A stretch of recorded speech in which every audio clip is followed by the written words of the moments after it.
Every expo has its story about the journey, the challenges overcome, and the millions of visitors that attend before the gates close. Expo 2020 is no different, but this event will always have an asterisk in the history books, as it was delayed 1 year due to COVID and didn't open up until October 1st of 2021. Every visitor to Expo also has their own story about their Expo journey, what brought them to Dubai. My Expo journey began more than 3 decades ago when I was living as a young boy in Seoul, South Korea. My dad was assigned as a US Army officer, and I was there with my Korean host brother who decided to take me to Taejon, Expo 1993. To be honest with you, I didn't know much about what an Expo was, and I don't recall too much about the day other than that it was fun and that there's some great food. But little did I know that that visit had planted a seed that would blossom and bear fruit 3 decades later.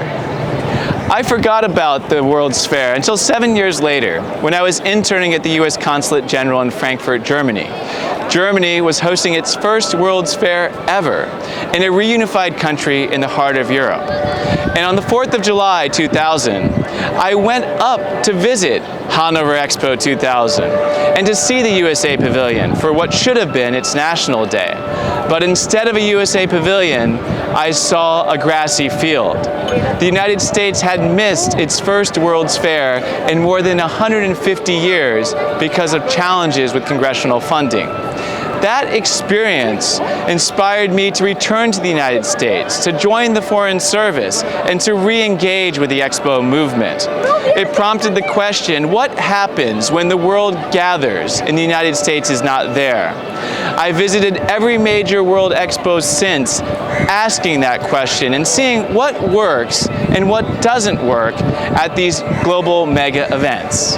In 2005, I visited the USA Pavilion in Aichi, Japan. Japan has hosted more than 4 expos and is going to welcome the world in 2025 in Osaka. Japan has been a leader within the World Expo movement, and their pavilion, along with its amazing sushi restaurant, have been top hits here in Dubai. In 2010, I visited the USA Pavilion in Shanghai. Expo 2010, along with the Beijing 2008 Olympics, were an effort by China to reintroduce itself on the world stage. One of the legacies of the 2010 Expo was the World Expo Museum, a place that serves as a repository for those artifacts and stories from these global mega events. In 2015, I visited the USA Pavilion in Milan, Italy. That expo was all focused on food, and the United States Pavilion made a stunning impact with its football field-length vertical farm. Unfortunately, the private partners were unable to raise enough money for U.S. participation in that expo. The Department of State afterwards asked that question about whether and how we should participate. And as a result, we established the department's first international expositions unit to manage U.S. participation in World's Fairs and to build support for U.S. bids to host future World's Fairs. In 2017, I completed my assignment at the U.S. Embassy in New Delhi and left for Washington, D.C. to join that new International Expositions Unit and be part of my country's Expo journey. I went to Paris to begin engaging with the member states of the Bureau of International Expositions, which the United States had rejoined after more than 2 decades as we looked to bring the World's Fair back to the United States, this time to Minnesota. After Argentina won the bid to host the next specialized exposition in 2023, besting Minnesota, I pivoted to our project in Dubai and oversee the design and construction of the USA Pavilion.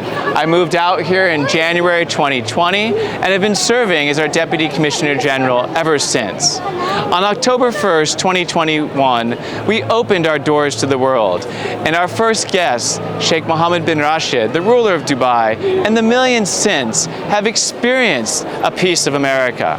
It's been an honor to be a part of this project, explaining life, liberty, and the pursuit of the future to the millions of visitors.